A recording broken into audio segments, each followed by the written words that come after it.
السلام عليكم ورحمة الله. السلام عليكم ورحمة الله. بسم الله الرحمن الرحيم. السلام عليكم ورحمة الله وبركاته. الحمد لله رب العالمين. اللهم صل على سيدنا محمد وعلى آل سيدنا محمد وسلم تسليما كثيرا. سبحانك لا علم لنا إلا ما علمتنا إنك أنت العليم الحكيم. Para habaib yang saya cintai, para alim ulama, para kiai yang saya banggakan, yang saya muliakan, guru kita bersama yang sudah memberikan banyak ilmu buat kita semua. Memang luar biasa beratnya dan susahnya untuk menjaga lisan. Kita lebih merasa enak berbicara daripada memilih diam. Kita lebih menghabiskan waktu ngobrol daripada diisi dengan zikir. Bahaya lidah, dia bukan hanya menjadi pintu hati, bahkan bisa menjadi sebab terisi hati-hati dengan titik hitam. Titik hitam demi titik hitam demi titik hitam, sampai hatinya menjadi hitam. Tidak, la yunkiru munkaran wa la ya'rifu ma'rufan. Tidak akan mengetahui ma'ruf dan tidak membedakan antara ma'ruf dan munkar.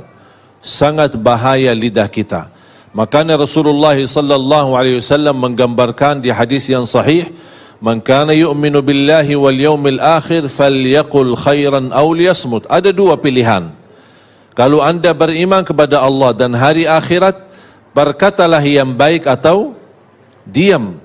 Berarti menurut saya, apalagi di masa sekarang, jauh lebih baik memilih diam daripada berbicara.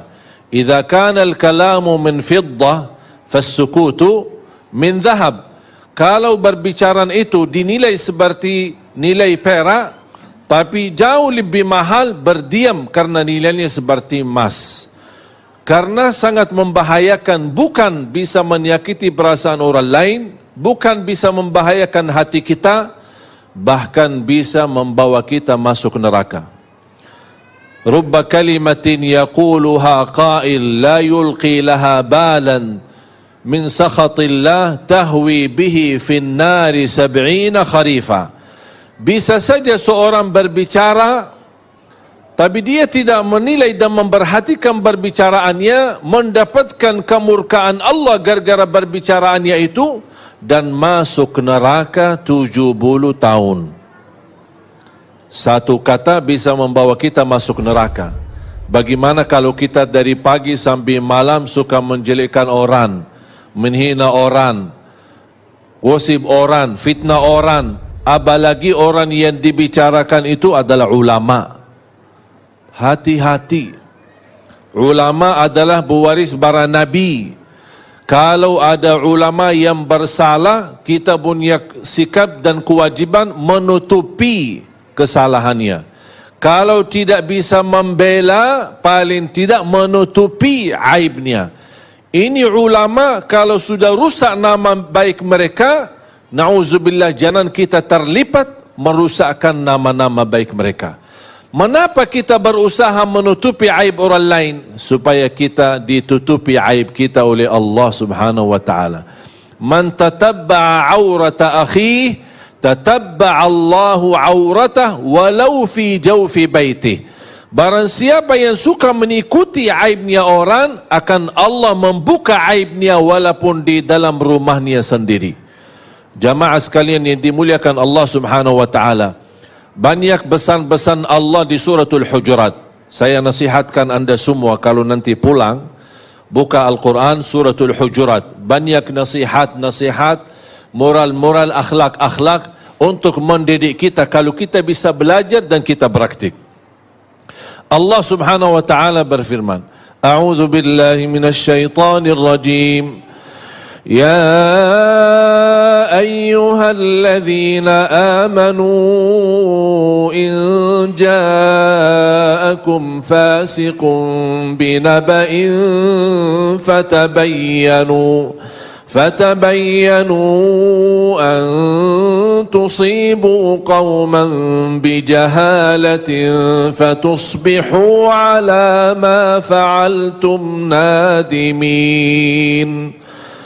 Allah subhanahu wa ta'ala menajarkan kita untuk bertabayun ketika kita didatangin berita fitnah, berita yang tidak jelas sumbernya. Hati-hati. Sama dengan posisi lidah adalah posisi HP. Ketika kita menerima sebuah berita, dengan mudah kita sudah membaca, tidak tahu sumber berita apakah benar atau tidak, langsung kita copy terus dipas dan dikirim.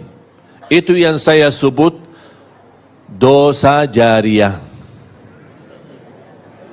Biasanya tahu apa? Sedekah jariah atau amal jariah. Ini dosa jariah. Apa itu dosa? Kalau sudah terlanjur kita menerima berita yang hoak, berita yang tidak benar, atau video yang tidak benar, atau video isinya maksiat dan dosa, terlanjur kita sudah lihat, udah cukup, astaghfirullah wa atubu ilaih. Jangan coba-coba kita sebarkan dan kirim ke orang lain. Kalau kita meninggal dunia, apa yang kita sudah kirim, itu yang menjadi terbuka buku amal kita dan menalirkan dosa-dosa sepanjang video itu masih berjalan. Na'udzubillah min zalik. Cukuplah jamaah sekalian berbuat dosa kita, yang kita harap selalu diampuni Allah subhanahu wa ta'ala. Makanya jangan coba-coba kita menyebarkan berita, apalagi kita menggunakan lidah kita. Kalau kita tidak bisa berbicara baik terhadap teman kita, lebih baik kita diam. Allah subhanahu wa ta'ala mengizinkan kita berbicara dalam keburukan ketika ada orang yang menzalimi kita.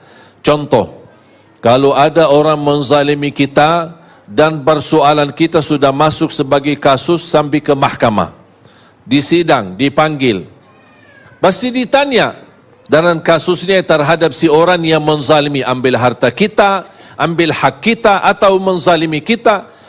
Pasti ditanya oleh hakim, bagaimana posisinya? Apakah saya boleh enggak bicara keburukan orang tersebut? Karena dia di dalam posisi menzalimi saya.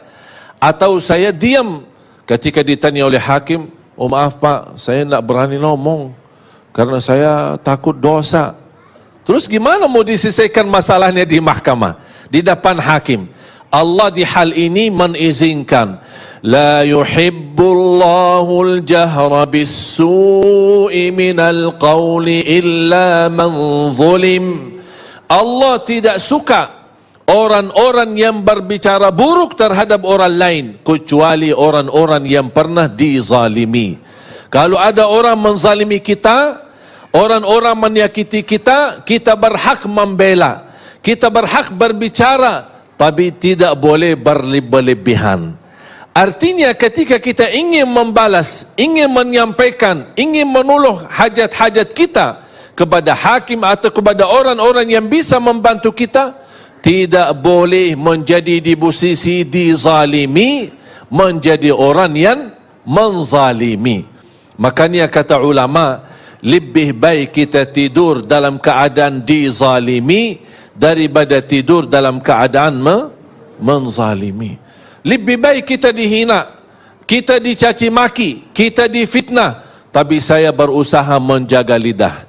Termasuk amal kebaikan, bukan hanya membawa keburukan, kebaikan-kebaikan, amalan-amalan salih yang kita lakukan, gara-gara lidah bisa menjadi hanus amal kebaikan kita, bisa sia-sia amal-amal kebaikan kita. Kalau Allah sudah menanugerahkan kita beramal salih dan tidak ada yang tahu, jangan menjadi kebiasaan suka mencerita kebaikanmu saat anda melakukan kebaikan itu sendiri. Contoh, suka tahajud? Langsung jawab suka. Besok pagi kita ketemu teman pas di kerja, teman kita melihat, aduh, kita nantu, kenapa? Saya tadi malam capek, sepanjang malam salat malam. Kenapa cerita? Kalau sudah melakukan kebaikan, apalagi di saat tidak ada yang tahu, tidak usah kita ungkapkan. Sebagaimana kita tidak berani mengungkapkan dosa kita, ada enggak yang biasa bisa ketika malam hari dia berdosa, besok pagi dia ketemu teman, aku semalam dosa. Berani enggak? Kenapa? Malu kan? Sama. Kalau Allah sudah menganugerahkan kita bisa beramal salih sembunyi, jangan dibukakan.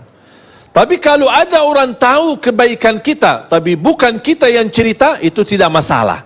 Itu tidak mengganggu, tidak mengurangi pahala kita. Walaupun orang puji kebaikan kita, kita tidak pernah punya keimpian orang memuji kebaikan kita. Tapi seandainya kalau ada yang memuji kebaikan kita, itu bukan sesuatu yang kita harapkan, tapi ini sebuah anugerah dari Allah. Sebagaimana bersabda Rasulullah, tilka ajilu busyral mu'min, inilah berita gembira yang Allah anugerahkan dari lidah-lidah hamba-hambanya yang memuji orang-orang saleh. Faham?